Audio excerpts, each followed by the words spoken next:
Good afternoon from the Circus Sports of the Mid-Kentucky Downs studio. I'm Ross Johnston. In case you missed it, the Titans made a big trade this morning as multiple sources reported that they are sending defensive tackle T'Vondre Sweat to the New York Jets in return for defensive end Jermaine Johnson. It is a straight-up player-for-player trade as the Titans receive a former first-round pick from the 2022 draft. Also yesterday, the Titans released a couple of veterans in center Lloyd Cushenberry and safety Xavier Woods. These two moves will save the team $7.2 million in 2026 cap space as they head into free agency. Vanderbilt got a big win last night in Nashville as they beat the Georgia Bulldogs 88-80. 6 Commodores put up double digits in the contest, and Vanderbilt will head to Lexington on Saturday to face the Kentucky Wildcats. For all your foundation repair and your waterproofing needs, visit USSTN.com. Breaking news at once on your home for the Titans of Vols. This is 104.5 The Zone.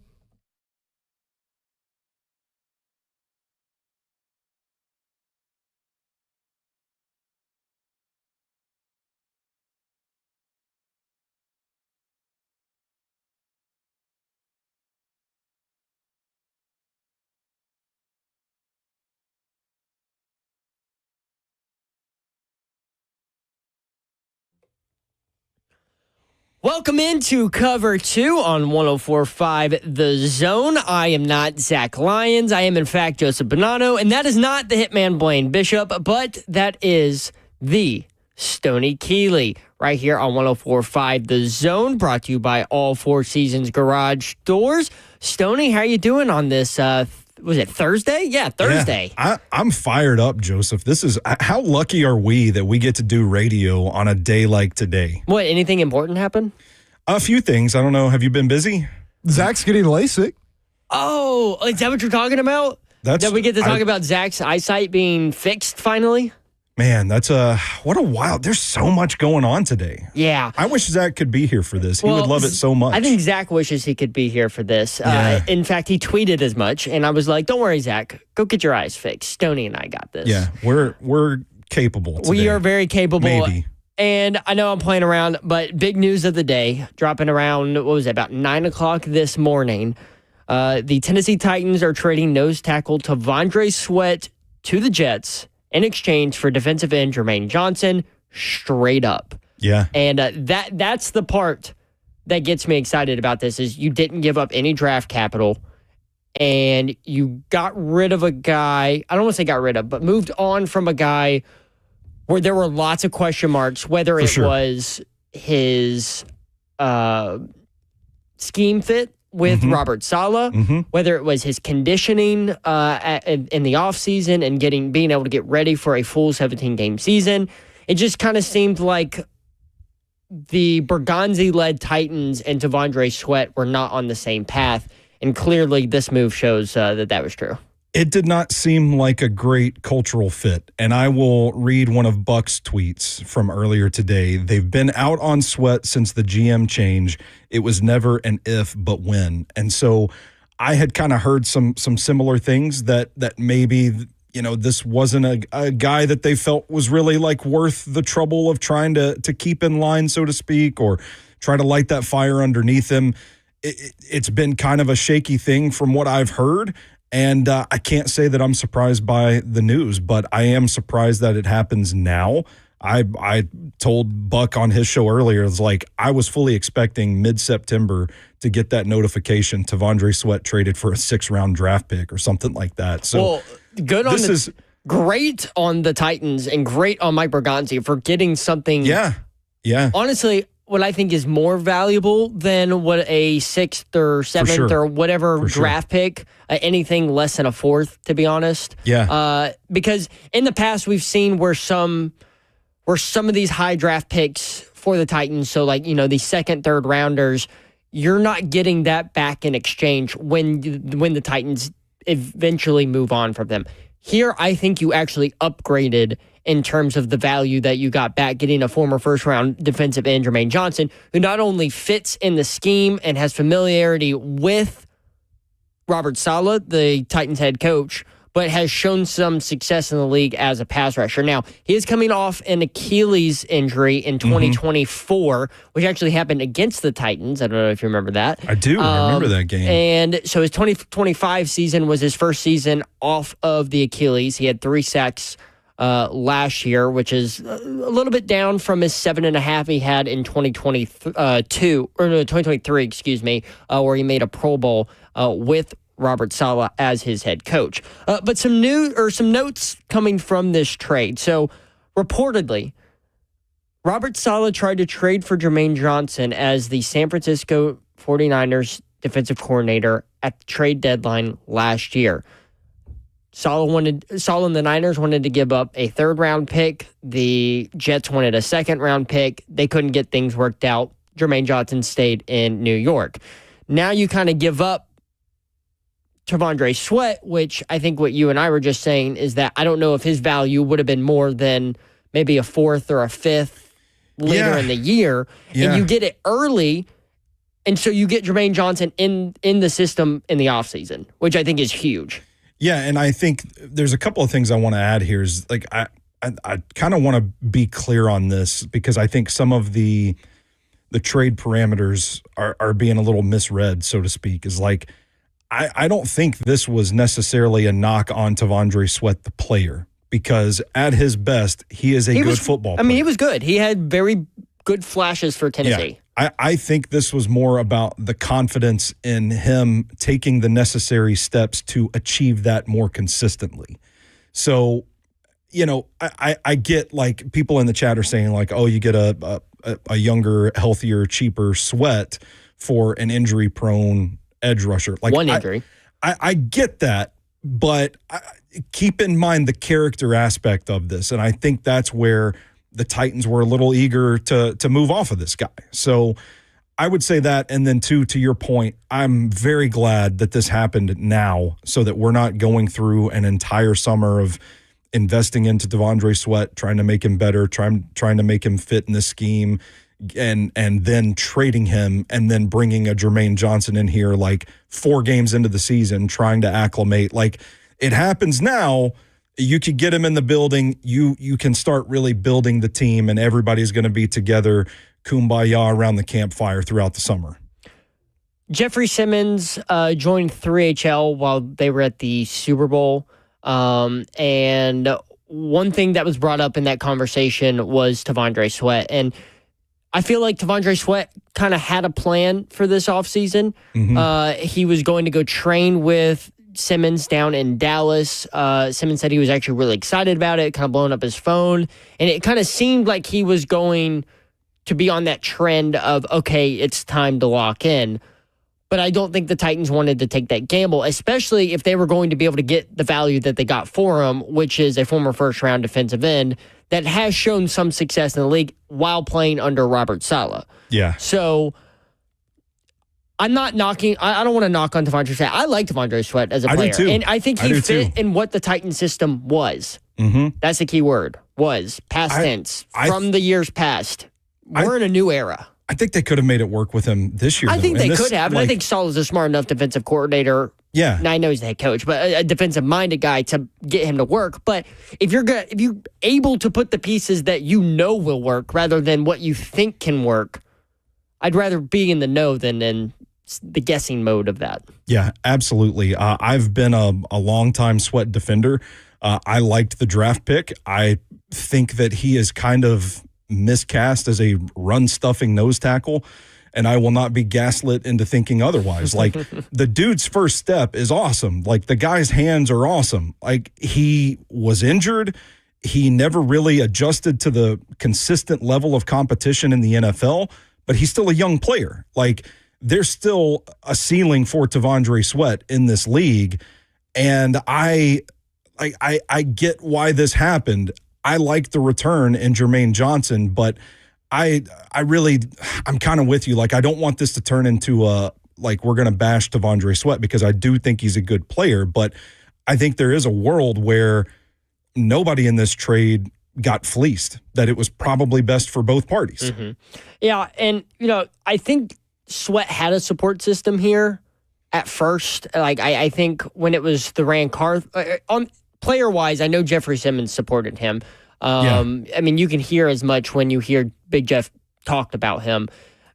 Maybe seemed that he, in some of the ways that he handled off-season work, may have lost some of that respect from the new staff or the new front office and the new coaching staff coming in, which their job is to evaluate everything. They've got to take everything into big picture. And if something isn't meshing how they see right away, I can see them moving on, just like they did right now. They did it last year with Jarvis Brownlee Jr., and right now with Tavondre Sweat. So I think we kind of see the direction that they're going, is like, okay, listen, if you're not one of our guys and we don't think that you're going to flourish in what we're building here, we're going to go ahead and just move on from you. Rip the Band-Aid off. Rip the Band-Aid off. It's not we're going to try and put a square peg into a round hole over and over again until we realize, okay, maybe this doesn't fit, but it's, halfway through a season and you get nothing for it. Yeah, absolutely agreed. So I do want to play some audio from Robert Saleh, because if you listen to Saleh's press conference earlier this week, he was asked about Tavondre Sweat fitting into his defensive scheme. And now that you hear it after the trade, it kind of makes sense on why they went this way. If we could play cut number 2 in there, please. All right, while we're Ross getting that, Ross wakes up. Ross didn't like that. He gave me a glare. He's just shaking his head at me now. Uh-oh. Well, you can't. We got it? Okay, cool. If we could play Robert Saleh talking about Tavondre Sweat fitting in, to his defensive scheme, please. We had a guy in 2000, I want to say 20, I think it was 23, maybe 22, L. Woods, who is just as big, just as fast, just as fleet of foot. Obviously it's going to be we're going to ask things of him that are different than what he's done in the past. But one thing he has shown on tape is he can get numbers to numbers, which we need our D-line to be able to do. They need to be able to run, and that is something that he can do. He's a big man. He's got much faster feet than people realize. Is it going to be easy for him? It's not. It is a lot of work. It is physically demanding to play D-line in our system. But I do think he's up to the task. Have had great conversations with him, and I'm excited to see him get to work. I know he added that part at the end. I think he can, and I genuinely believe that Robert Saleh thinks that he could do it. But that glaring part of it's going to be a lot of work and it's going to be really challenging for him.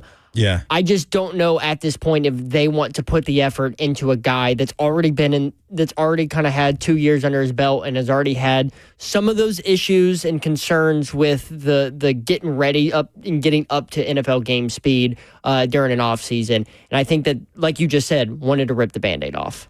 Yeah, and like what I think the heart of what he's talking about there is like that San Francisco defense tends to play more of a 2-gap style where defensive linemen are kind of asked to body up an offensive lineman, read the run, and then diagnose which gap to fill on either side of them. And you think about it like how that can wear down a defensive lineman over the game where you're like, the ball is snapped and then it's you and another man in a test of wills and a test of strength, like over and over and over. And I think by the time you get late in a game playing that style, like I'm gassed just thinking about it. I can't imagine, Tavondre Sweat out there in a shift in technique. Now, I will say that he played some of that. You can go back and watch the Patriots game last season. Game plan specific kind of stuff. The Titans deployed him with that, but he wasn't playing it like every single down of every single game. And I think that's where the conditioning comes into play, and that's where I think you do see some of these guys that have excelled under Robert Saleh with that philosophy for so long have been some of the smaller, speedier defensive tackles. Real quick before we go to break, this clip did resurface of Robert Saleh in his time as head coach of the Jets talking about Jermaine Johnson and what he brings to defense. Now, I believe this was in his second year, if I'm not mistaken. But this is Robert Saleh talking about Jermaine Johnson when he was with the Jets. He's been awesome, man. He's, I feel bad for him because he kind of gets lost in the shuffle of the four picks that we had that get celebrated. It's Sauce and Garrett and Brees, but Jermaine's playing at a Pro Bowl level. He's disruptive. He changes games. He gets after the quarterback. He's awesome in the run game. Playing through so much pain right now,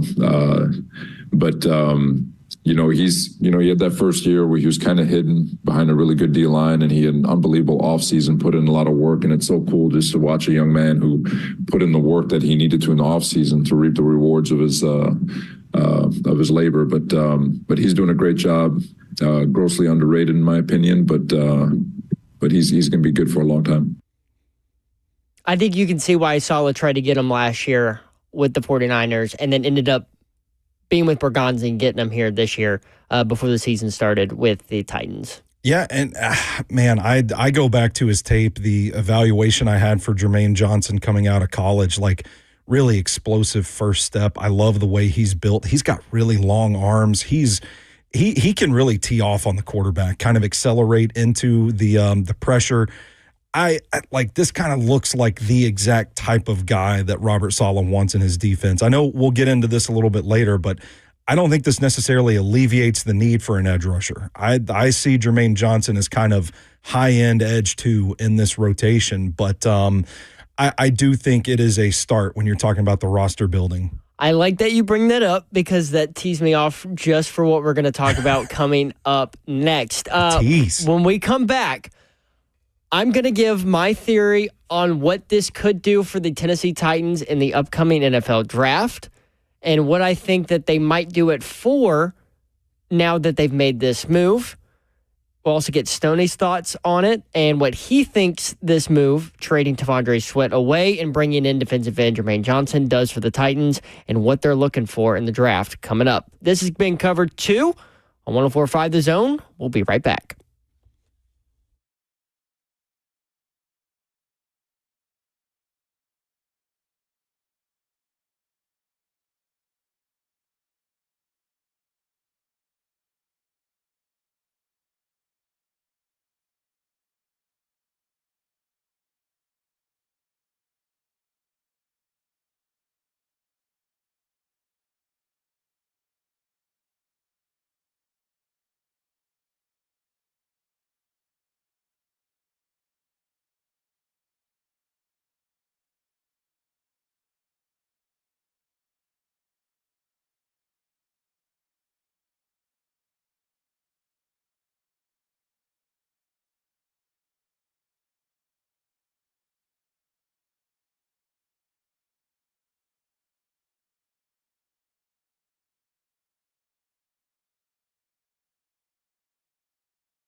Welcome back into Cover 2 on 104.5 The Zone, brought to you by All Four Seasons Garage Doors. Joseph Bonanno alongside Stoney Keeley as we continue to talk about this T'Vondre Sweat trade that brings in defensive end Jermaine Johnson from the Jets for a straight-up player-for-player, which you don't see a lot of in the NFL. So it's nice that no draft capital is lost, and you bring in a good veteran guy in a position of need, and you get rid of a guy that is not the best scheme fit. Just not working for you. Didn't work like we drew it up. And honestly, I think the Jets are a decent spot for it because they were in a position after they traded Quinnen Williams. I think they were in a position where they needed an inside guy. Now, I'm not saying T'Vondre Sweat is Quinnen Williams in any sort of stretch, but it's a guy they can put inside, and I think that's a guy they needed. Now, what it does do, and this is where I was going, or this is what I was teeing up at the end of the last segment, is what I think this trade can do for the 2026 NFL Draft. Okay, let's hear it. And I'm starting with the Jets at 2. Because at first, I was thinking the Jets could literally do anything. They could go Caleb Downs. They could go Ty Simpson if they really wanted to stretch. They could go. That would be some fun. It would be. They could go any of the defensive ends, defensive linemen. I mean, they could wide receiver if they wanted to. The Jets at 2 were the biggest mystery, I think, in that top 5. It's where the draft starts. But now I don't think it's so much of a mystery. I think getting rid of one of their leaders in the locker room at a prime position, defensive end, a pass rusher, I think that opens the door for the Jets to consider more pass rushers there in that second spot. And I know that there have been several mock drafts that have got them going with Arvell Reese. I was about to say, but I think it opens the door for a guy like Reuben Bain or David Bailey to potentially get taken at number 2 overall, just on need and talent. Like on talent, like I'm not saying those guys aren't number 2 worthy. I mean, because they're all talented. Yeah. But I think the Jets could lean a little bit more need in that position and take one of those guys off the board. And if that happens, I don't think the Cardinals are going to go. I think the Cardinals are going to probably go offensive lineman or defensive lineman at 3. Seems to be the prevailing thought right now, yeah. Which gets us to the Titans at 2. And say a Reuben Bain is off the board, or a David Bailey's off the board, or Arvell Reese is off the board, and the Cardinals go where we think they're going to go. And Caleb Downs and Jeremiah Love are sitting there at number 4. Yeah.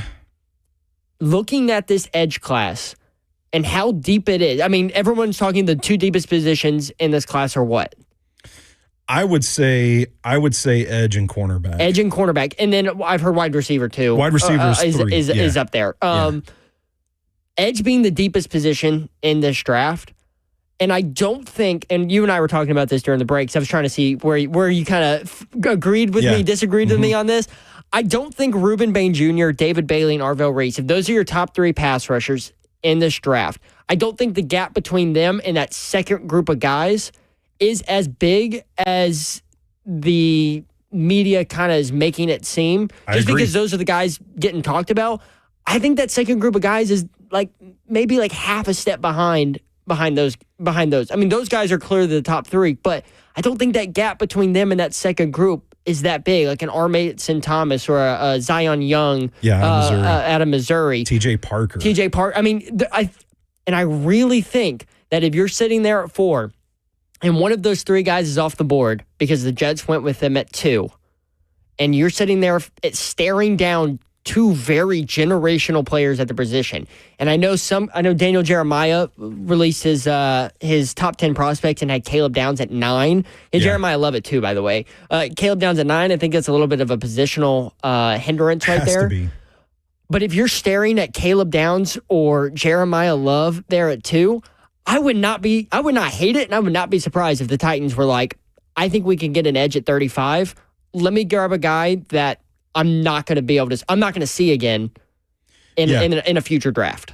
It's really interesting to think about because I agree with your premise that the gap between, let's say, David Bailey and Zion Young, for example, or even a guy like Cassius Howell, who I really love his tape. Short but arms man, too. The short arms too. Him and Ruben Bain.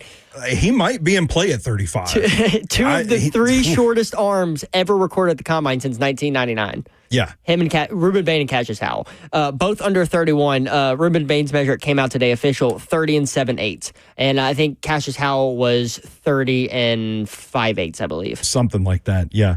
But like the gap between those guys, you could even put Akeem Messidor in this conversation too, even though I do think he's going to go like top 20-ish. I don't think he's going to be there at 35, but the gap between the Baileys and the Bains and the Youngs and the Howells and those guys it's not really all that wide at all.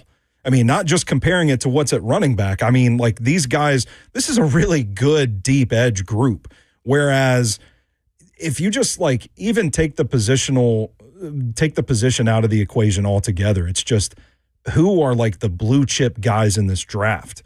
There's a drop off from Jeremiah Love to whoever like the next big, who's going to be your blue chip guy. Like Jeremiah Love to Sonny Styles feels like a gap at the top of the draft. Sonny Styles, which you and I are talking about, might actually be the real edge rusher. Yeah, that's a fun conversation. That's a fun conversation to have, yeah. Because I do think he's got some juice on tape. Like, I think he's rushed the passer more than people realize. But I digress. So when you do factor in the running back, I mean, just think about it in terms of playmakers. Even if you include the wide receivers, the tight ends, like the gap between Jeremiah Love and the next guy is massive. I think this is a running back class where you've got a guy that is of the ilk of Christian McCaffrey, of Bijan Robinson, Saquon Barkley, those caliber of prospects. And behind him, I think you've got a bunch of guys that have a very definite skill set, that play a role, that look kind of more like a committee back than a bell cow. So to your point, like if you want that playmaker, if you want that guy to kind of plant talent around Cam Ward on offense, this might be the only real way to ensure you get it done. That's my angle on it. The reason I look at those two guys, Jeremiah Love and Caleb Downs, and why it would make sense for the Titans to grab one of them if they're available at 4. And if it goes the way I'm thinking it goes after seeing what the moves the Jets and Titans just made. Two things. One, I think Amani Hooker is on his last leg. I know he got the extension last year. Yeah. But I think he's on his way out. He did not look great. He did not look like the Amani Hooker of old last year. I thought he had his moments. He had some moments, but there were some noticeable lapses. And we know Father Time is undefeated. That is true. I think you have a young guy in Kevin Winston Jr. who's ready to take a next step. Well, and listen, and if you pair him with a guy like Caleb Downs for the future, and you kind of set up to where you can shelter Amani Hooker off into the pasture, and who comes in but two dogs at safety, and Kevin Winston Jr. and Caleb Downs, I'm not sure I'd hate that. And then on the other side with the running back, it's kind of the same situation. We all know Tony Pollard is probably on his way out here with Titans. I don't know if that's going to be this year or after this year, because I think this is the last year of his contract. I was about to say, he's only got one more year left on his deal. And so even if he plays this year, I mean, he's gone. They're not bringing him back if he plays out this year. Tyjae Spears is getting to the end of his rookie contract. And if you look at the trend of those Rand Carthon draft picks, there's some smoke signals out there. They're trying to tell us something. They're on their way out. And and I don't think Tyjae is a guy who's going to get a second contract in Tennessee. Mm-hmm. And so if you can go ahead and get a guy, if Jeremiah Love is going to, if they think Jeremiah Love is as good as everyone is saying he's going to be. Yeah. And you can have him at 4. Mm-hmm. And you know that in that second round, you can still get a position of need and a player that is valuable. Mm-hmm. Because I think we said that gap right there, not as large as some people might think. I wouldn't hate going after one of them. It makes sense to get the generational guy. I mean, we heard Mike Bergonzi last year saying that they wouldn't pass up on a generational player. And I know everybody was talking about quarterbacks in that draft, and it was the first overall pick. And I think Pat McAfee had him on yesterday, I believe. And I think Pat McAfee asked, when you were talking about the generational player thing last year, were you just playing the game? Were you just trying to amp people up? And I think Bergonzi kind of chuckled, and he's like, no, like, I actually thought that. Here's your chance to back it up, Bergonzi. And there's a couple generational players that might be there at 4, and I wouldn't be mad if you took either of them. I want to back up on the Kevin Winston Jr. thing real quick, because I would like to point out what his major concern was when they drafted him. It was the fact that injury, didn't play a whole lot. How did he finish the season for the Titans his rookie year? Injured. So, like, I get, like, on paper, it looks good. Amani Hooker next to Kevin Winston Jr., but we kind of talked about Amani Hooker getting a little more long in the tooth. We kind of talked about the injury history of Kevin Winston Jr. Behind those guys, I don't know. I jotted down the depth at safety here. It is Kendall Brooks, Mike Brown, Sanusi Kane, Eric Hallett, and Jarek Reed. Xavier Woods, who they released yesterday, would have been number 3 on that list, by the way. Yeah, so, I mean, I get it. It's a luxury because it's not an immediate need. But when you talk about value, like, Caleb Downs does kind of make some sense there. I think the thing working against them when you're talking about roster management, and if you're looking at specifically Downs versus Love, I do think this is a pretty deep safety class in the draft. You'd have to still spend a pick on a safety for the second year in a row. That could be a pretty high pick, but I do think that kind of gives the edge to Love for me, is that you could probably get away with passing on Downs, picking up a safety later if you feel that's a need, than if you were to pass on Love. Like, anything you're getting later in the draft at running back ain't even close to Jeremiah Love. So I see the roster math you're doing there. We're doing a little engineering today. I like it. I'm thinking of the future. I'm not thinking of 2026. I'm thinking of 2027 when they move into that new building. Well, I mean, you think about, like, where we're at in this roster rebuild. This rookie class has been pretty good. I still think Rand's draft class was halfway decent. J.C. Latham, Cedric Gray are starters. Jalen Harrell was promising. I'm really interested to see how Robert Saleh uses James Williams in his defense. Like, I think there are some guys that, you look at that as kind of the roster reset. They're 2 draft classes into this thing. So looking at where they need, where their areas of need are on the roster, like, it might be 2027 when they're cooking. They've got a little foundation built. Bustin' Diamond in the chat says the last running back to go 4th overall was Leonard Fournette. Ashton Jeanty went. It's the same draft as Christian McCaffrey, by the way. How do you think Jacksonville feels about that in hindsight? Oh, man. And Leonard Fournette wasn't bad when he first entered the league. Playoff Lenny. It just kind of teetered very quickly. What was Jeanty last year? What pick? 7th, I think. He was 7th? 6th or 7th. I saw someone. Did you do that on purpose? No, I didn't. I'm not. I'm old. Okay, sure. Exactly. I'm just kidding. I did see someone in the chat, if I can find who asked. Someone asked if Jeanty or if Love was better than Jeanty. I think so. I think, yeah. I think not only did he go against better competition in college, but I think just overall, him as a prospect fits better as an NFL running back long term. Mike Bergonzi did, in his press conference yesterday, was asked about Jeremiah Love and evaluating him. And so I'd like for you to hear his evaluation and just give me your thoughts and whether or not you agree with it. If we could play cut number 8, Mike Bergonzi evaluating Jeremiah Love yesterday during his presser. Yeah, anytime you can get a running back like that, especially a 3-down running back that can play in the pass game as well. And be able to take over a game. You've seen guys in the league now that can do that. I think Gibbs is an example in Detroit that can run in between the tackles. He can, he's a game changer, and you can line him up outside. You can use him as a receiver, and I think this guy in the draft, Jeremiah, does that as well. Saleh said the same thing about Love. He mentioned Gibbs as well. Is that kind of somebody you see him being kind of in that mode? Well, I think it's the speed and the ability to play on 3 downs, what you see with those players. And they're tough. And he snuck that Jahmyr Gibbs comp in there. That's some good stuff. It's almost like this guy evaluates football players for a living. Oh, really? He's got a pretty good job if that's what he does. Yeah. Jahmyr Gibbs, Bijan Robinson, some of the guys that Love has been compared to. I throw in Gibbs there because that's the first time I've heard Gibbs for Love. But if the general manager of the team that we're talking about says Gibbs, I'm going to throw Gibbs in there. Okay. Yeah. And you talk about the acceleration with this guy. I mean, when he gets an open lane, it is beautiful. It is like watching I don't know, it's like a nature documentary where you see like, what is it, the lizard that runs away from the snake? It's kind of that sort of thing. Like it's majestic watching him run, hitting that second, third, fourth gear, running long. But he's got this underrated ability to kind of get his pads down and shrink through traffic and hit a spin move if a guy is working towards him. Like his ability to evade tackles to get to the open field is really underrated. And I do think there's some untapped potential there as a pass catcher.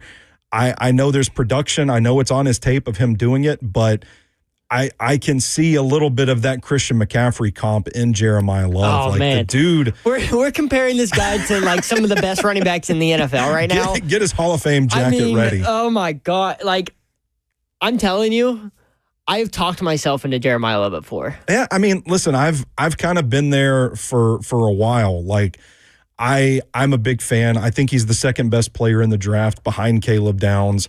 And I know there's a large sect of this fan base that would not be happy with a running back at 4th overall, but I could see the vision for it, and I'll just leave it at that. Well, if the Titans are going to draft a running back at 4th overall, they're going to need an offensive line to block for him. Oh, man. And they made a really big offensive line move yesterday in releasing center Lloyd Cushenberry. Failed physical is what they designated it as. What are the options for the Titans at center? How does that move affect the rest of the offensive line? We'll talk about it next right here on 104.5 The Zone. This is Cover 2.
There are a lot of things Americans split 50-50 on. Politics, working from home versus the office, or coffee versus tea.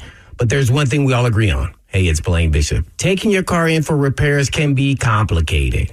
Your repair is only as good as the person under the hood working on your vehicle. And most of the problems in fixing your vehicle is knowledge issue, not someone trying to rip you the freak off, right? Yes, and a lot of techs are not properly trained. So they end up guessing what to do, and that causes delays in getting your vehicle back or repeat visits for the same freaking issue. For over around a quarter century, let's say, Eurofix has done things differently.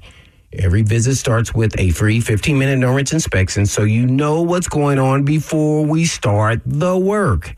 And Eurofix pays its technicians more than any other company does to attract the best and the brightest talent around. And Eurofix still fixes European vehicles at below dealer pricing with a 3-year, 36,000-mile nationwide warranty on all the work Eurofix performs. And rental cars are available as well. Locally owned, family run, with 5 locations and more to come. And all you have to do is just go online and check them out at myeurofix.com.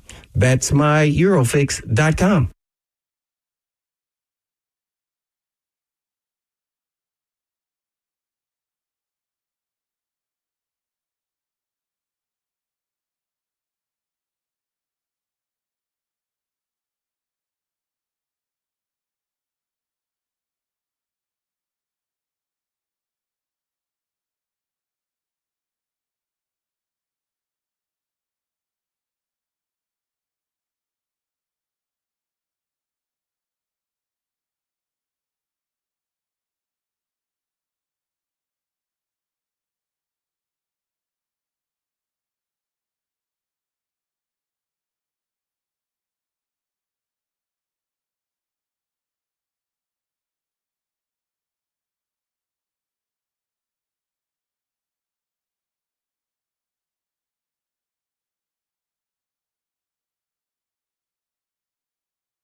Welcome back into Cover 2 here on 104.5 The Zone. Joe Spinano alongside Stoney Keeley. As I think we've settled, you and I, on the Jeremiah Love train at 4. Yeah, man. The F&M Bank chat is at war today over this. I have seen people saying no, Love's it outside the top 10. Oh, That's wow. What was that? Whoa. I heard myself double there. Whoa. Yeah, that's my fault. I've seen people saying Love's not even a top 10, not even going to be in the top 10 in this draft. Yeah, Love's generational. I totally see what you guys are talking about. It's crazy, man. And I'm the worst person to talk about what the Titans should do it for, because you just want everybody. I think it's going to be hard for them to really mess this up. You could tell me it's David Bailey.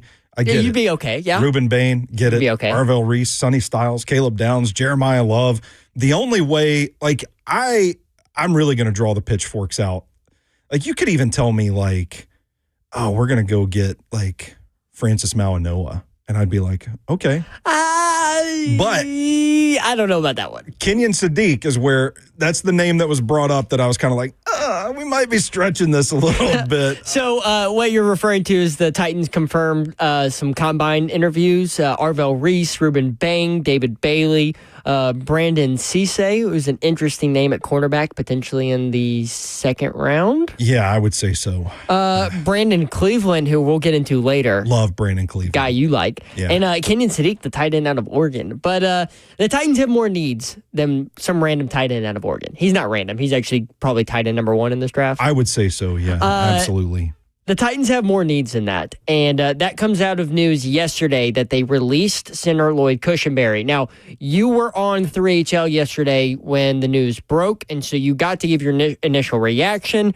You were a little surprised, but understood the move a little bit. Well, I was surprised until you brought up to Brent and me that, it was a failed physical situation. And then it was that makes things make a little more sense. And when they put that designation on, what I think is, hey, maybe he wasn't, maybe it wasn't a true failed physical, but they're like, hey, you're not up to our standards now. Yeah. You're not the same. You're not the same center that we think that we need to run this offense. And that makes sense. I mean, coming off an Achilles, he's a 300-pound guy. It's going to be hard to get back into true form. And I think if you have the out, which they did in his contract, you might as well take it. But now what you have to do is fill another need. And not only a need, but a starter need. Yeah.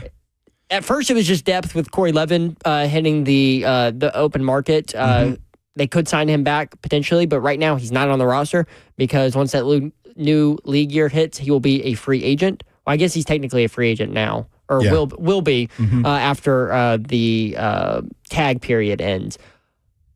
Who are some options for the Tennessee Titans to start at center in 2026? It's what makes this move so hard to reconcile, because the free agent market is kind of weird, because you've got a guy that is elite at his position.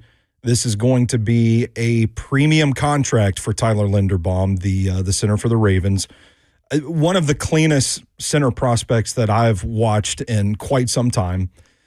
And then there's a gap where you've got guys that are young guys that haven't really played up to their potential yet, that you're probably going to have to overspend on, or old guys that are off injured. So real quick before we move into this, are you okay if they go after Linderbaum? Because I know Baltimore wants to bring him back. So Titans are going to have to get into a bidding war, and they have the cash to do it. Yeah. Are you okay overpaying a little bit for a starting center if it's a guy of Linderbaum's caliber? I am, because you're getting a guy that could potentially be the best center in the NFL one of these days. If not, he's already pretty close to that status. Jordan Schultz reported that he's expecting the deal to be somewhere around $22 million a year. I know it makes you flinch at a center. Yeah, but this is the guy that's going to be with Cam Ward for the future. You got to remember that. Yeah, you got to remember that. This is the guy that's going to be given the ball, touching the football at every snap for your franchise or who people think is going to be the franchise quarterback in Cam Ward. Yeah, so this is not just a stopgap thing, essentially. This would be a move to really put this guy in this system with this line with Cam Ward for a long time. They have the cap space to do it, so it's not like they're cash strapped and spending money on a center when they need other things. So I would be okay, given the market. Like, some of the edge guys that I like in this free agent class are probably going to be a little bit cheaper. Some of the cornerback options could be a little bit cheaper. Where they might spend their money is this rumored interest in Alec Pierce and Wan'Dale Robinson. Those guys might be a little more higher ticket. So when you start going through the positions and doing the math like that, it's like, okay, well, you know what? Maybe we can kick a little of that slush fund over to Tyler Linderbaum, and we could just get us the best center in football for the next 5 years or whatever the deal is. I would be okay with that. I think it's easy to justify that move. I'm ready for some names. Let me hear what you got. If Linderbaum, let's say you lose out the bidding war for Linderbaum and you got to go to plan B. Who are some of the guys in plan B? Clay Webb on the practice squad. No, I'm kidding. Oh my God, I almost just fell over. Like, your face what? was pretty good. Your face was pretty good there. So the free agent market, the second guy is going to be Connor McGovern out of Buffalo. And I know Spotrac estimates his annual value at around $16 million, so a little bit cheaper. He's a Pro Bowler in 2024. He's only missed 2 games in 3 seasons with Buffalo. He stayed pretty healthy. He's kind of a move guy. He's a very fluid mover, plays well in space, gets to the second level, blocks pretty well, pretty steady prospect. 28 years old compared to Linderbaum's 25. Yeah, so I mean, it's not, he's been in the game. He ain't a spring chicken, but he ain't creaking and cracking every time he walks. Yeah, exactly. So, I mean, he's a little bit cheaper, but a little bit older kind of deal. So I think that's a good option. We're talking about Linderbaum and McGovern. Like that, from what I've read, both of those teams want to bring those guys back. And the Titans can outbid both of those teams if they need to. Yeah. So in Buffalo, it's interesting because David Edwards is a free agent as well. He's been their starting guard, left guard, if I'm not mistaken, but he's probably going to get a pretty big payday. So the thinking among Bills fans that I've read has been like, okay, well, if we can't afford the guard, maybe we can keep the center, and it should be a priority. I think it's a really interesting conversation if both of those teams end up keeping both of those guys, because who's your guy? Then the focus probably shifts to Cade Mays. Might I mention Vol? Former Volunteer. Vol, by the way. Yeah. So I did not realize Cade Mays is 6'6", 325 pounds. Big dude. That was the thing to him at Tennessee is like, dude, you're the size of a tackle. Yeah. Yeah. So, and he played some guard, if I'm not mistaken. A little bit. But when he went with the Panthers, inside is where they had him. Yeah. So, I mean, he's an option, but again, you kind of get back to the conversation of, well, Bryce Young played pretty well. They had pretty good chemistry there in Carolina. So, Cade's brother, Cooper, also a center. He played center for Tennessee. How about that?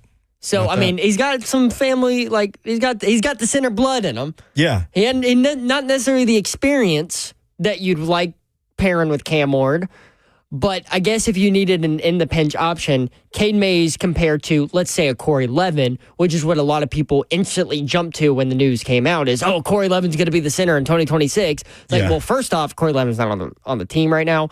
They'd have to re-sign him. And second of all, there's probably some better options out there. Yeah, and like the interesting thing about Cade Mays is we talk about, well, Carolina might want to keep him, but if he does hit the free agent market and Linderbaum stays in Baltimore and McGovern stays in Buffalo, the estimated annual value of Cade Mays' deal, according to Spotrac, is around $12 million a year. You're telling me he becomes the best available free agent center in the class, or teams that need centers. There's going to be a mad dash to get that guy. Do you know how many snaps at center he played for Carolina? I do not, off the top of my head. No. Maybe we can look that up. We can look that up because I'm curious to see actually truly how much experience he has. Because, like I said, he played a lot of guard when he first came into the league. Mm-hmm. So, and he in college he spent time at tackle. I mean, so he's still a young guy that, like, there's still some upside you could develop there. Like, I'm not saying he's not worth it. I think there's a situation where it could be a feeding frenzy where it drives the price up on him, and then you're in another situation where you're overpaying because you've got to have the whole field. Real quick, because we're kind of running late. Guys in the draft. Is there anybody in the draft who catches your eye just real quick? No, not. All right. Tyler Linderbaum, please come to Tennessee because More on that later. We can dig into that on the other side. yeah, that and a pair of Tennessee cornerbacks. Some news coming out from one of them. What does that do for their draft positions and their draft values? As Jermon McCoy not going to be working out at the combine. We'll talk about it when we come next. This is Cover 2 on 104.5 The Zone.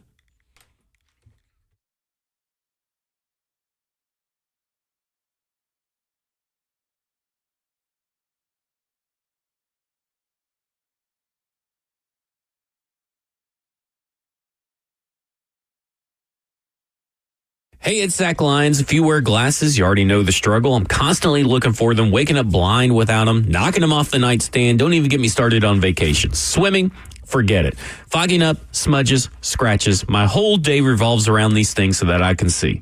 And the truth is, I've been dealing with blurry vision for years. Glasses help, but they're also a hassle. And lately, I've been seriously thinking there has to be a better way. That's when I started hearing from colleagues here at Cumulus who had vision correction done by Dr. Horn at Vision for Life. And every single one of them said the same thing. They wish they'd done it sooner. So I did my homework. I read the reviews and decided it was time. I'm going to have my vision corrected by Dr. Horn this week, Thursday. And I'll walk you guys through the experience step by step before, during, and after. If you're tired of dealing with glasses, contacts, or blurry vision, don't keep putting it off. Call Vision for Life at 615-436-2020 or visit visionforlife.com to schedule your consultation. I'll keep you posted, and trust me, I'm excited to finally see clearly.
Good afternoon from the Circus Sports of the Mint Kentucky Downs studio. I'm Ross Johnston.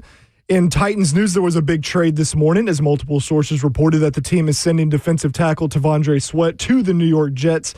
In return, they will get defensive end Jermaine Johnson. It is a straight-up player-for-player trade as the Titans receive a former first-round pick from the 2022 draft. Vanderbilt got a big win last night in Nashville as they beat the Georgia Bulldogs 88-80. 6 Commodores put up double digits in the contest, and Vanderbilt will head to Lexington on Saturday to face Kentucky at 1 p.m. For all your foundation repair and your waterproofing needs, visit USSTN.com. Breaking news at once on your home for the Titans of Vols. This is 104.5 The Zone.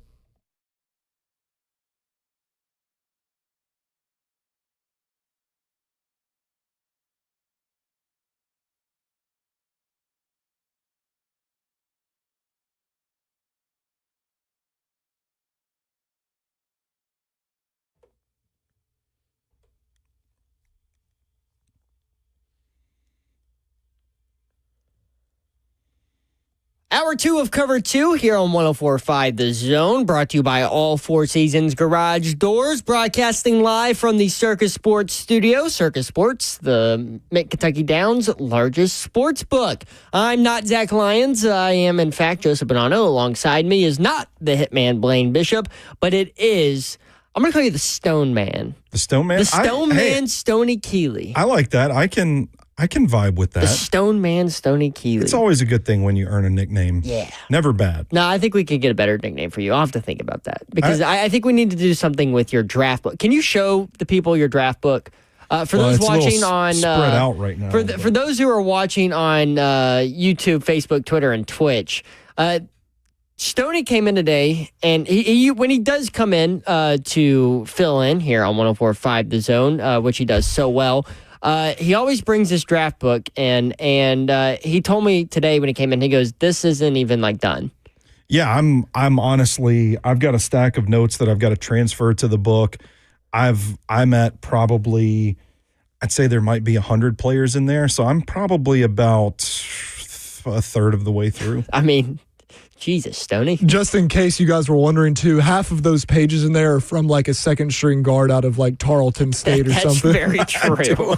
I do have a couple of people that I watched early in the season that are not even in this class anymore that I'm like I had this linebacker out of Old Dominion that I got hung up on in September, and now like he's not even playing football anymore, so it happens. So news today, if you missed it, which I don't know how you missed it because it involves one of the largest human beings I've ever laid eyes on. T'Vondre Sweat, nose tackle for the Tennessee Titans, traded to the New York Jets in exchange for defensive end Jermaine Johnson for a straight-up player-for-player trade.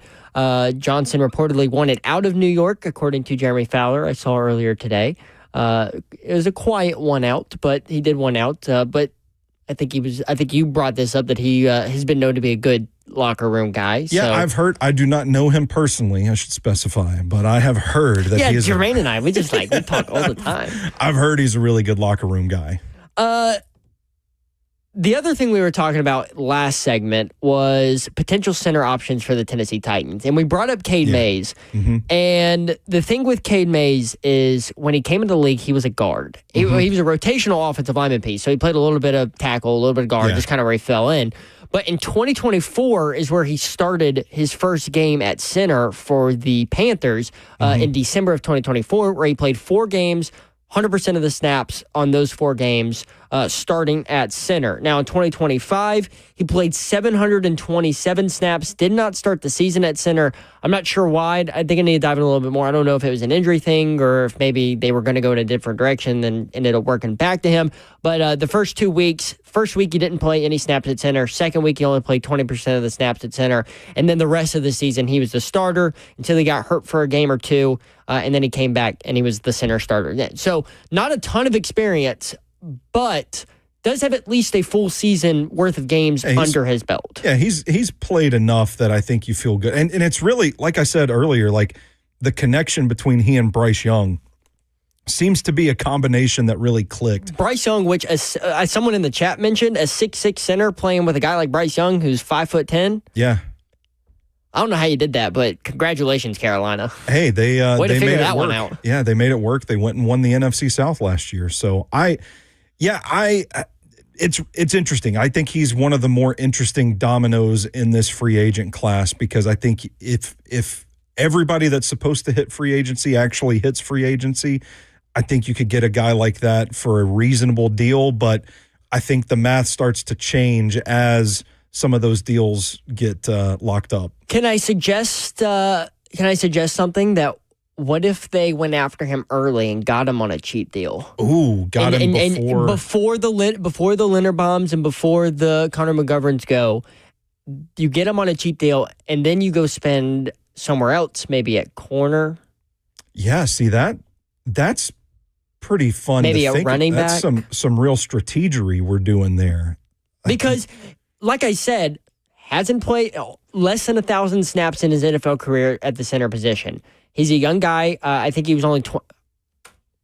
Let me look up his age, make sure I'm getting his age right. Another layer of that is you could target a guy like that to play center. He's 26 years old.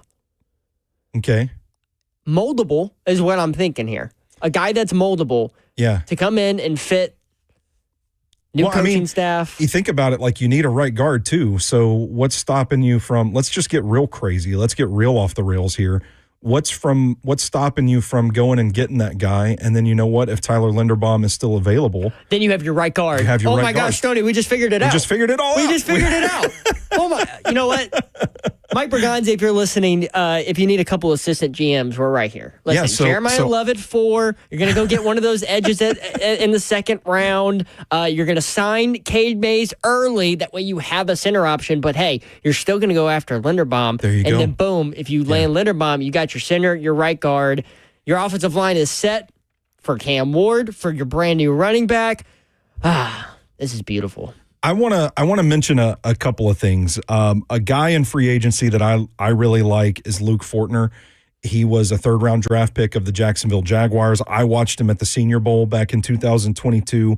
Really steady, good technique guy, sturdy build. He still has some upside. The anticipated annual value of his deal is only $6 million. He's got a lot of starting experience in the NFL. I don't really know what happened with him in Jacksonville. He was, like I said, he was one of their third-round picks. He started as a rookie at center right out of the gate, played 2 seasons for them, and then 2024, for whatever reason, things started to sour. They wanted an upgrade there. They trade him to New Orleans. Once Eric McCoy is injured, he comes in, he plays pretty decently to the point where, like, the Saints blogging circle, they're all writing blogs about, should the Saints actually retain Luke Fortner? So I think he's an option. He's a former Kentucky Wildcat, allowed 3 sacks, 11 pressures on 442 pass blocking snaps last year. Cheap option that still has some upside that could fill a need. He's a guy that I think, like, we're having fun with the Linderbaum and the Cade Mays stuff, but I think that's a realistic option for the Titans that could come in and play right away at that spot. You asked me about the draft too, Joseph. I looked at the consensus big board on NFL Mock Draft Database. Connor Liu, Jake Slaughter, Sam Hecht, Logan Jones, Parker Brailsford. I want to give Bustin in the F&M Bank chat a little.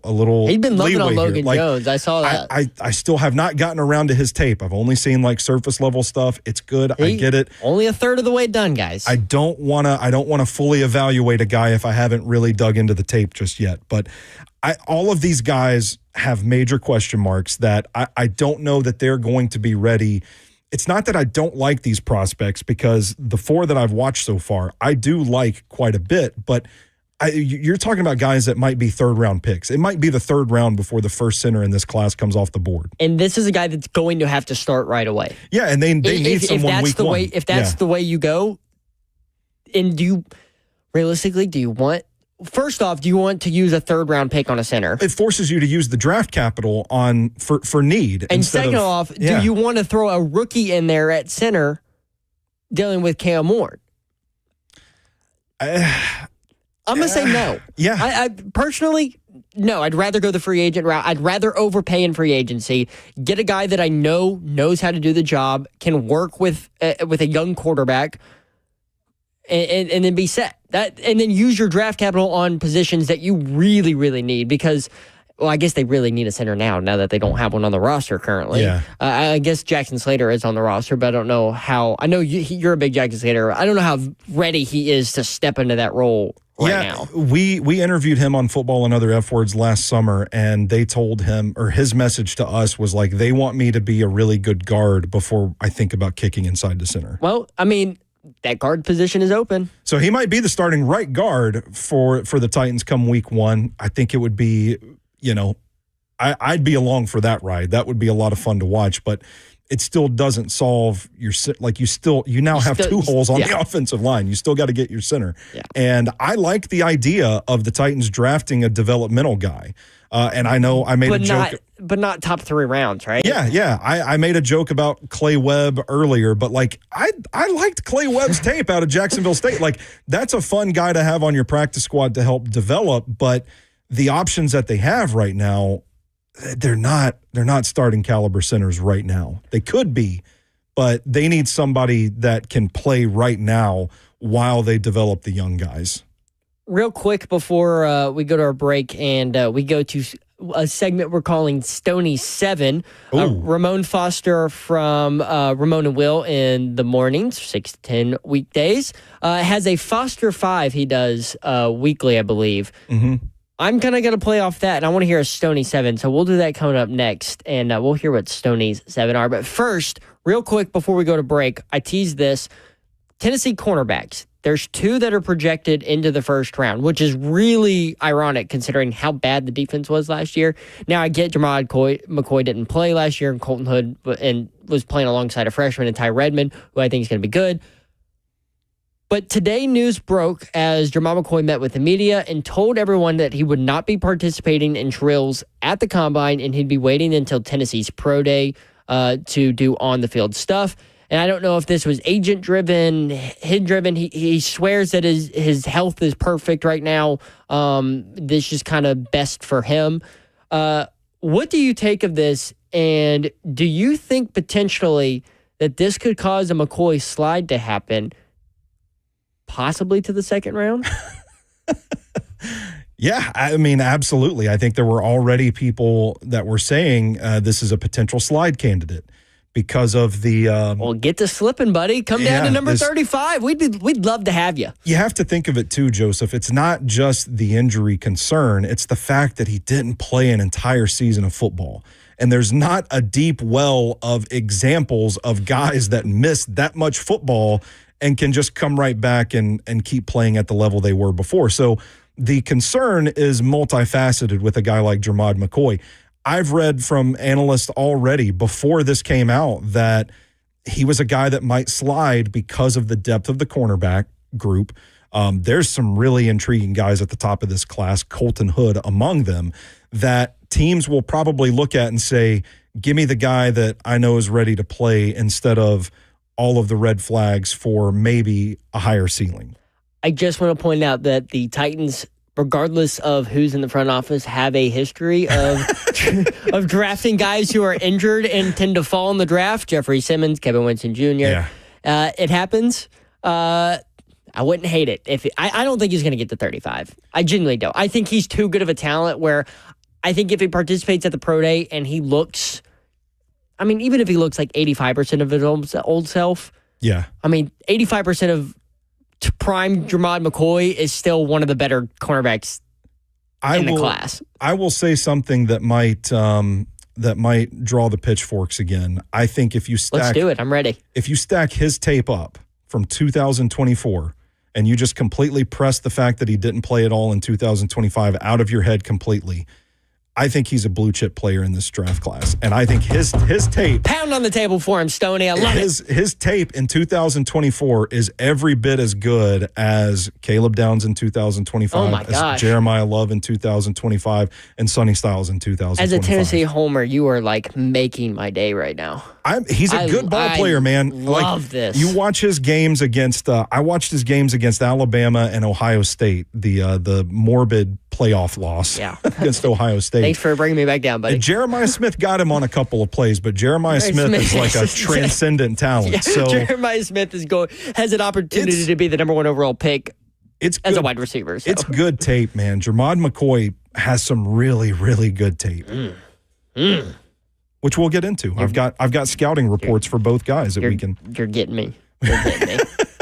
I mean, you're just Jermod McCoy at 4. Is it getting hot in here? Or is it just me? yeah, Jermod McCoy at 4. Yeah, you want to talk about pitchforks? Yeah, I've already said Francis Malianoa at 4. So why not just take that? Why next not go to step? the corner?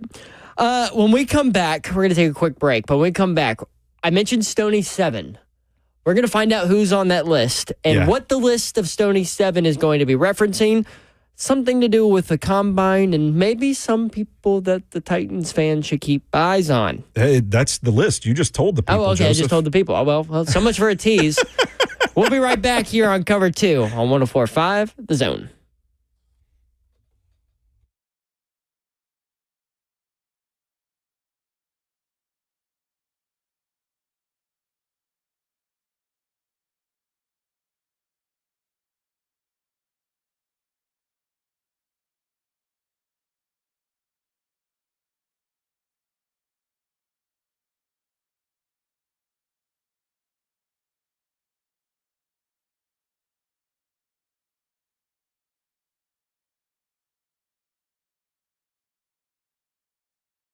Well, we're right around the corner from March. Is that right? And I still haven't got into the gym the way I should. I have not been consistent. I'm trying to get these love handles off of here. And guess what? I need to be disciplined, so I need to go check out my guys over there at Edge Peptide Hormone Therapy. And they do things a little bit different. They make sure all patients have extensive lab work and face-to-face conversations in office with their nurse practitioner to create a customized treatment plan tailored to your specific needs. They use only U.S.-based FDA-audited compounding pharmacies because knowing where your peptides come from naturally always matters. And Edge walks you through the process, guiding you through your treatment, answering your questions, and supporting you along the way. But they also have something that you will enjoy, and that's the in-body scanner to track weight loss and make sure you're maintaining the muscle mass that you have accumulated. As well as you get to lower your A1C, keeping your cravings in check. And boy, do I need that. As well as prioritizing protein and having someone guide your journey from start to finish. So call the team at Edge Peptide for all your wellness questions at 615, of course, 724-1878. That's 724-1878. Or you can check them out online at edgepeptide.com.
Love a little Lil Wayne on a Thursday afternoon, talking football with my guy, the Stone Man. I'm going to try and make it stick. I'm going to make it stick. The Stone Man. There we Stoney go. Keeley. We'll work on it. We'll work on it. We'll get it in there. We'll get tattooed on you or something. All right, I'm cool. I think with we that. should make a bet. We'll have to figure out what the bet's about, but like the goal is to get you to tattoo the Stone Man on your chest. I'm going to get the Pokemon Geodude tattooed on my pectoral muscle. That would be perfect for having the Stone Man around it. Yeah. There we go. Yeah, that's good. We've accomplished a lot today. I think we've come up with some good, really good ideas. good ideas in the like bank. Mike Berganzi, like if you're listening, like this Stone Man stuff, like that's just the tip of the iceberg. Like you should hear our football takes. I know, right? Like Cade Mays and Tyler Linderbaum. Cade Mays first, get him cheap, and then throw the house at Linderbaum. Boom, right guard, center, put them together. There we go. You're solid. So Jeremiah Love at 4. Man, I can't get off of it. I literally have been thinking about this since the news broke at 9 o'clock. Like it was my first reaction is, oh, the Jets are going to take an end or one of the edges that that the Titans want. They're at 2, and it's going to leave a Caleb Downs or Jeremiah Love there at 4. And what in the world would that look like? And I can't wait to see it. Yeah, we've got the F&M Bank chat popping off today too. If I felt like I was crazy for saying Jermod McCoy at 4. Bryce R said time to take Omar Cooper for overall. Now we're talking. Yeah, if you want to piss off like an entire fan base, you know what? That would be a great idea. We've been looking at this wide receiver conversation all wrong the whole time. It's not Tate versus Lemon versus Tyson. It's Omar Cooper versus Chris Brazzell, right? Versus Chris. Listen, I'm letting the Vol in me come out in this show today. First off, you got me all hot and bothered about Jermod McCoy being a blue chip player and potentially one of the top players in this draft class, regardless of position. I got something else for you, buddy. I think if you're looking at top 15 players based on tape alone, I think Colton Hood's on that list too. Oh my gosh. Yeah. Maybe Bryson Eason too. Okay, I can't go that far. I do like Bryson Eason, but not. No, that's Tyree too far. West. Tyree West. He's on down there, but I'm good with 2. I'm good. You know what? I'm good with 3. We'll throw Chris Brazzell and the 2 cornerbacks, Colton Hood, Jermod McCoy together. There we go. But that is not what we're doing this segment. I will put my Vol fandom away, and I'll put my dreams of drafting Jeremiah Love at number 4 away. And I want to get into Stoney 7. So if you guys didn't hear how I explained this, Ramon Foster from Ramon and Will, weekday morning, 6 to 10, right here on 104.5 The Zone, does a segment every week called Foster's 5. And I saw his Foster's 5 last week, and I think you actually quote tweeted and commented on it. Yeah. And and I was thinking about prepping because I knew this was coming up, and I was thinking, what can we do with Stoney? Stoney 7. So we're just stealing it from Ramon. Yeah. Listen, Ramon likes to dog me sometimes, and rightfully so. I give him plenty of reasons to dog me. But I'm going to borrow it. We're going to borrow it. We're going to shape it. And we're going to turn it into our own thing.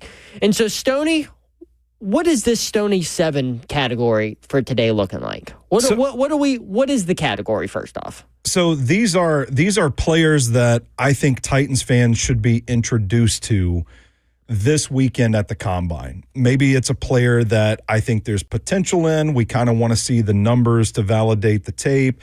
Maybe these are players at positions of need that could be values. We're going to be getting pretty deep into the draft class on this. I think most of these are going to be late day 2, day 3 guys, but I wanted to come to this segment and say, these are guys that you might hear about this weekend, or you might hear us talk about over the course of this draft season that I haven't heard a lot of people talk about before, that I just want to kind of shine a light on who these guys are, because I think they're going to be really interesting to watch at the Combine this weekend. So I think I made that way more complicated than it actually needed to be. Guys you should look for late in the draft for the Titans. How about that? I do like that. Real quick before you move on, I do want everybody to know that the combine drills have started for the defensive tackles. Grayson Holton's tearing it up. The 40s have been running right now. The lead guy in the 40 for defensive tackles, Zane Durant out of Penn State. Oh, that's one of my guys. With a 4.76. Do you want to start there then? He was not on my list because I think he's going to end up. I think he's going to end up being I feel like I've already talked about him quite a bit. Okay. I think he's going to be a riser throughout this process. Really disruptive guy, like has some pass rush juice. I think he could be an interesting fit for this team, but he's not one of the 7. So Okay, let's start with number 7. I didn't have these ranked, so we're just killing it on this segment. Completely yeah. organized here. Don't you see that we put plenty of prep into this? I just have 7 dudes, but I'll tell you what, we can start with the defensive linemen. Justin Mello reported this earlier today that the Titans have actually had a formal meeting with Brandon Cleveland, the defensive lineman out of NC State. He was a guy that I was really hoping we'd get to see at the Senior Bowl. He ends up going to the East-West Shrine Bowl, and I had to catch up on the tape. I didn't get to watch him in person. Would you have something to say? Sorry. Tip Colt Mead in the FNM Big Chat says, how about Keeley's Keepers? Keeley's Keepers. Yeah. I don't know. I like Stony 7. The Stony 7. It was a good try. It was a good effort. Yeah, I appreciate it. We welcome all suggestions. We're workshopping this so we can talk it out. So Brandon Cleveland, what sticks out about him? He's kind of a high-cut guy, and I think you see, like, the thing that kind of drives his stock down is that you do see him at times kind of get stood up. You can kind of control the shoulders a little bit easily, but this is a guy that's going to be a value pick for whoever drafts him. He has some really explosive hands. I mean, he can really fire his hands into shoulders. He's got the grip strength to hold a guy. He's got burst off of the line. Most importantly, on his tape, the reason I get so excited about a potential union with the Tennessee Titans is because of how he controls gaps. This is a guy that has the juice to play the position the way Robert Saleh wants this position to be played. I really liked his tape. I kind of watched him and was like, why is everybody so down on this guy? So I think he's going to be a fun player to watch throughout this process. How do you just want me to keep going? Just keep rattling these guys off? Yeah. Well, who's your so first off, what I hear from Brandon Cleveland and something that might fit that Robert Saleh, violent. That's what it sounds like you're showing me. And Robert Saleh made it clear that he wants his guys fast and violent. So, yeah, and you think about a guy that's fast and violent that has the value of, probably a day 3 pick that you can get and plug into a rotation right away. Like, that's incredible value. That could be a difference maker for this defense. And with Tavondre Sweat, the exit of Tavondre Sweat. Yeah. And Sebastian Joseph Day becoming a free agent, like James Lynch becoming a free agent. Yeah, sure. Defensive tackle is a position of need for the Titans. I'm going to keep it with the defensive lineman and point to Nick Barrett out of South Carolina. He was a guy that really popped to me at the Senior Bowl. I don't think he's the most twitchiest, explosive athlete, and that's where I think it'll be interesting to see how he does this week at the Combine. But this guy is a bull in a china shop, and you want to talk about like the big, beefier interior guy that's going to stop the run. Nick Barrett could be that like 1-for-1 replacement in that category, but he creates drive. Again, I think the thing with him is like, can he really rush the passer? Is he dynamic enough? That's something that good numbers at the Combine would help. So I gotta cross these guys off as I do them. Don't want to go back to them. Yeah. All right, we'll keep it going. We'll talk about cornerbacks. Big position of need for the Titans in 2026. If you've heard this name before, then stop me. But Ephesians Prysock out of Washington. Hell of a name. So Ephesians Prysock? And they call him Prylock because the cornerback. Because he's a lockdown. Yeah, so smart. I think there are some questions. You watch his tape. I think there are some questions about his like anticipation and his range, his ability to kind of see a route breaking and trigger, hey, I've got to close on this too. Like there's a little bit of hesitancy between the moment when he recognizes something and the moment that he gets his body moving towards it, if that makes sense. But he is a long and fast guy. And I think it's really interesting sometimes with guys like that. What I noticed about him at the Senior Bowl was that, yeah, maybe a receiver would break inside and get a step on him, but his arms are so long that even if he couldn't get like body to body with the guy to close the window, he could still reach in and knock the ball down or threaten the throwing window, that sort of thing. So he's a guy that has the arm length that we hear Robert Saleh and company talk about in this defense. That's also I think he's probably going to be a day 3 guy, but I have seen like the rest of the world kind of catching up to his tape, and I see him kind of climbing the consensus big board. So I don't know, but that's a name I would be looking for late in the draft too. You kind of read my mind there on the question I was going to ask about his size, because what we've heard from Saleh and Berganzi this week and leading up to this week is, and what they're looking for at a cornerback specifically, is guys with length. And we also know the speed part of it. That's kind of been the motto since day one, with the fast and violent, playing with a lot of speed. Mm-hmm. But the length is something that they've really hit on these last couple of days. I know Zach Lyons and I, when we were listening to the pressers earlier this week, that is one thing that we pointed out that he repeated several times, is he wanted long, fast, and violent guys. And so that's a name to keep on if what you're saying is true, which I believe it is. Yeah, I mean, there's some interesting corners in this draft class that kind of fit that measurement. Well, like too. you said, it's you think at least it's the second deepest class behind edge. So yeah, I do, and I think it's deep in guys that kind of fit what they're looking for too. So I'm not going to be surprised if maybe they end up going with a couple of guys in this year's draft at that position. Let's switch over to the offense. I want to talk about running back Katron Allen out of Penn State a little bit. That was a timeshare. He split reps with Nicholas Singleton, who is also in this draft class. Katron Allen has kind of a smaller sample size. There are games of his that you watch, and the production doesn't look that great, but when you're just watching like from an eye test, this is a guy that appears to really have some speed when he can get in the open field. Doesn't always happen. I just watched his tape against Ohio State, and it's so frustrating to watch because Penn State has one of the best offensive linemen in this draft class in for them, and they've got a tackle in this class as well, and they still could not blow out running lanes for these running backs against Ohio State's front. So when I watch Katron Allen, I think, man, that's a guy that's really built to run the ball. And I do think the Titans are going to be in the market for a running back. Maybe it's not Jeremiah Love at 4. Maybe they're not breaking the bank for Kenneth Walker, but I do think that they want somebody that has like more 3-down potential, to borrow that term that Mike Borgonzi said in the press conference. I think they want a guy like that.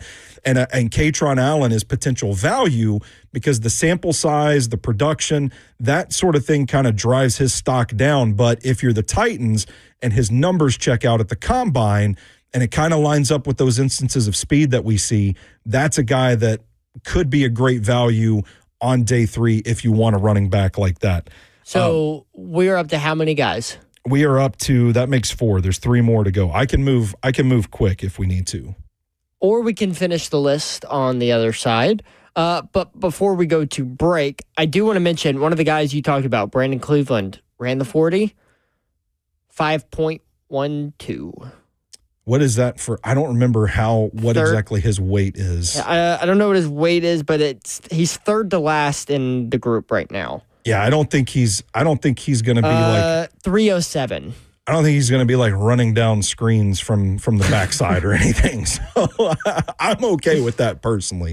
Arm length longer than Ruben Bain Jr.'s, by the way.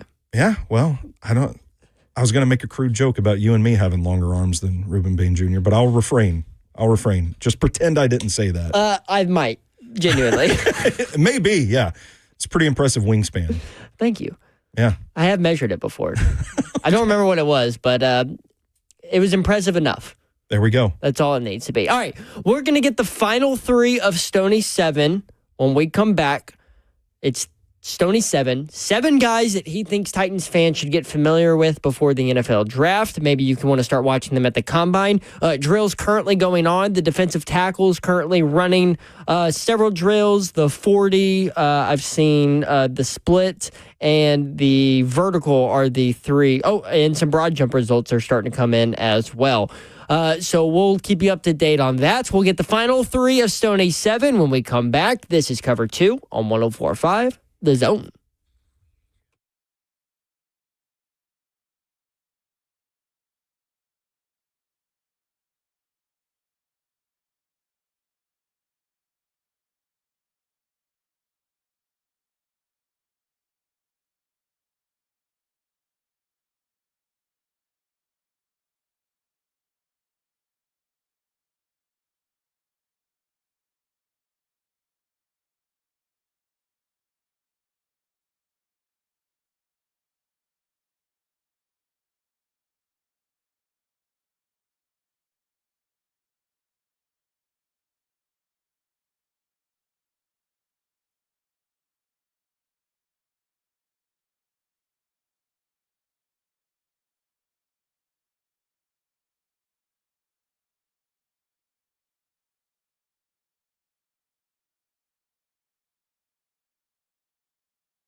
Welcome back into Cover 2 on 104.5 The Zone, our last and final segment on this Thursday edition. The Stone Man, Stoney Keeley. We're here. Breaking it down for you. I'm here just riding the ship, riding along, coming up with fun takes that hopefully Mike Bergonzi's listening to because Jeremiah 11-4 would be amazing. I've talked myself into it. I think I'm on it. So I was heavily Ruben Bain.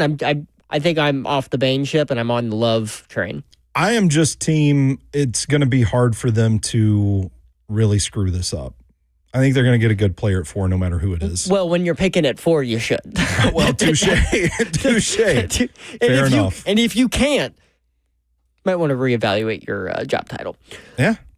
All right. We were diving into Stoney 7. It's a segment I copy and pasted and then just changed up a little bit, just like I did with homework in high school. Okay. Not really. I was a valedictorian. Man. Well, see, now the joke's not funny then. I know. But maybe that's why I was a valedictorian. Well, fair enough. Witty. So something I copied from Ramon Foster from Ramon and Will in the morning, 6 to 10, where he does his Foster 5. I wanted to put it into Stoney's hands and make Stoney 7. And so we settled on with the combine going on, results coming in from some of the drills. I wanted to focus it around the combine and maybe some guys that we aren't talking about because I think we've talked extensively about the Bains and the Baileys and the Reeses and the Loves and those guys are getting their airtime. But I want to know who we're not looking at, who we need to be. So you've given 4 already, and you got 3 left. Who are the 4 you've given? Remind the people. So before the break, we talked about 2 defensive linemen, Brandon Cleveland out of NC State, Nick Barrett out of South Carolina. We talked about the cornerback from Washington, Ephesians Prysock, a.k.a. Prylock. And we talked about Penn State running back Katron Allen. Okay, so those are 4. Who are the next 3 guys in Stoney 7?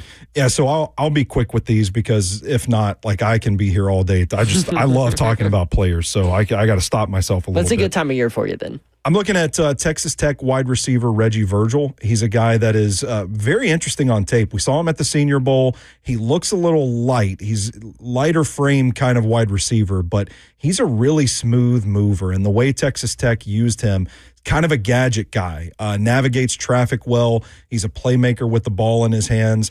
Not really getting the love that I think he deserves. And, I know that the Titans have kind of a move guy that they can move around and Chimere Dike, and then if they keep Calvin Ridley, if they sign Wan'Dale Robinson, it's not like the move gadget guy is going to be a big need for this team, but I think it could be good value to get a guy like Reggie Virgil in this offense, and I'm really curious to see what the numbers are for him when he runs this week. You're looking at him, you're not wrong about him being a little light.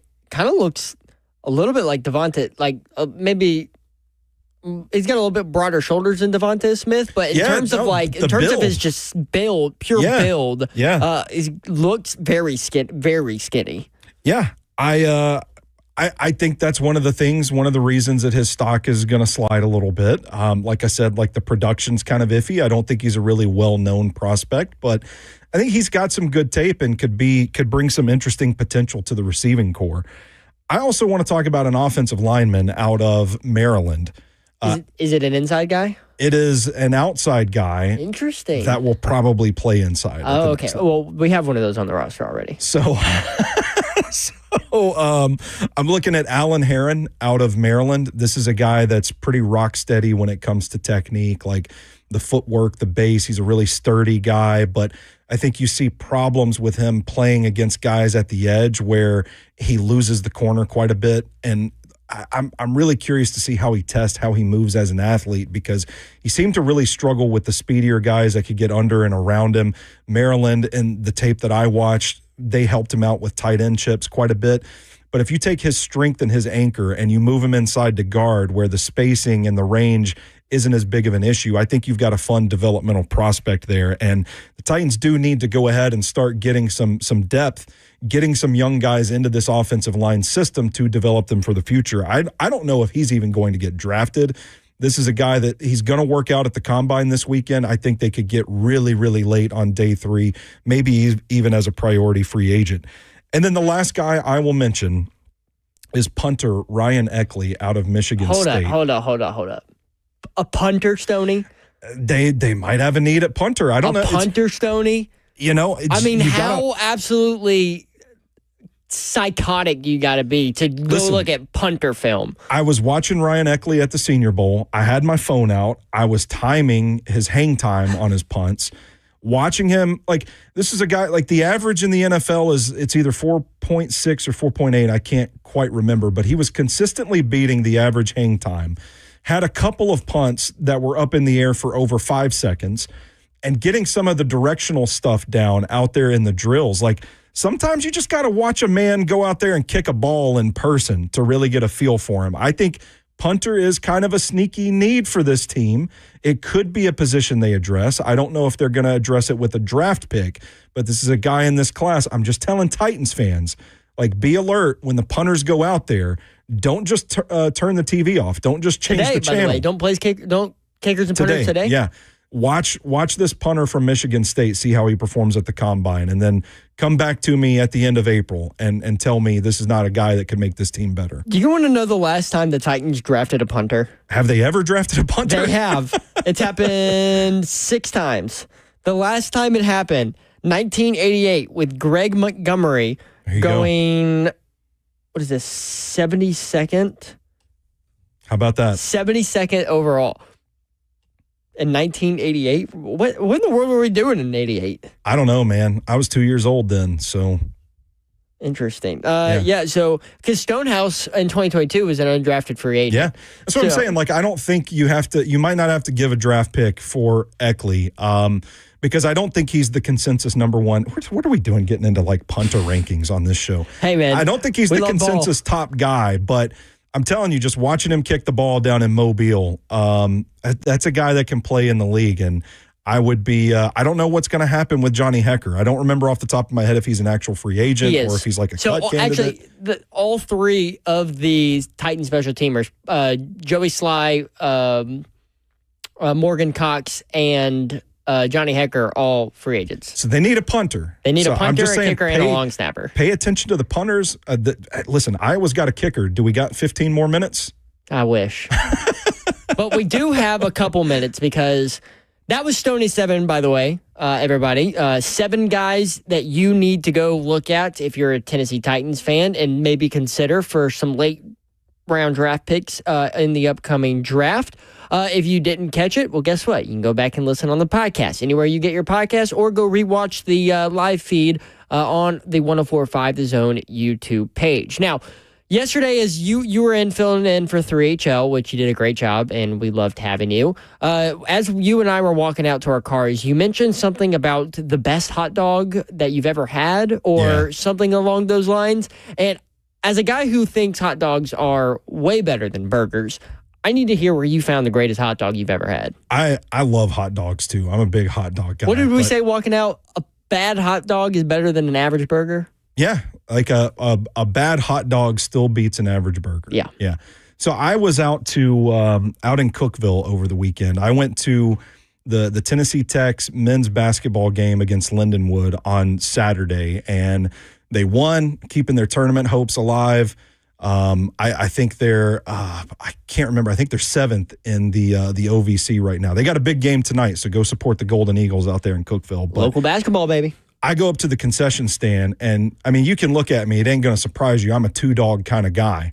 I order 2 hot dogs, and I can feel the girth in my hand when they hand me those wrapped up in foil. One thing you want to hear about hot dogs is girth. I opened that thing up. It was the thickest hunk of meat I've ever held in my hand before. So I soak it up with relish, and I'm chatting with a lady at the stand. She's like, "My goodness, these things are so big." And I'm like, yeah, I shouldn't have ordered 2 of them. Now I'm on an island. I got to eat 2 of these things. These 5-pound hot dogs for $5 is crazy. And then, I'm going into it, and it's like trying to get a Pringles can down my throat. They're so big and beefy that I'm just like, man, this rules. They were so good, Joseph, that my wife looked at me and she's like, I want you to go get me one of those hot dogs from the concession stand. So I did. So we We housed a couple of hot dogs, very comfortable seats in Tennessee Tech's basketball arena too, by the way. And we're just sitting there watching the basketball game, just chowing down on these dogs. And I thought, man, this is a revelatory experience. There's a picture of this hot dog, this big, thick, girthy wiener up on my Twitter feed. So you can go look that up at Stoney Keeley. But shout out to the concession stands at Tennessee Tech basketball games. That is some quality hot dog action. The chat is on your ass right now. Why? What did I say? I don't know. You said a lot of things. First off, sticking a Pringles can down your throat is what it felt like. Is a wild thing to say. But what? The size was relative. It is the perfect thing to end this show and end this episode of Cover 2. Stoney, it was a pleasure talking ball with you. Thank you for having me, I hope we can Joseph. do this again where maybe I won't be asked back after this. You know what? I'll pound the table for you because this was fun, and I need to get more into the hot dog talk because that was great. Love a good hot dog, man. Throw some chili, some cheese, some onions, some sauerkraut, some jalapenos. You can't go wrong. Oh, yeah. Well, everyone, thanks for tuning in to Cover 2. 3HL is up next. They got a loaded show, lots of notes and news from the Combine. They'll be reacting to the Devondre Sweat trade. In the meantime... And in between time. In between time. Oh, thanks. I wasn't listening, Ross. That's my bad. Say peace. Peace.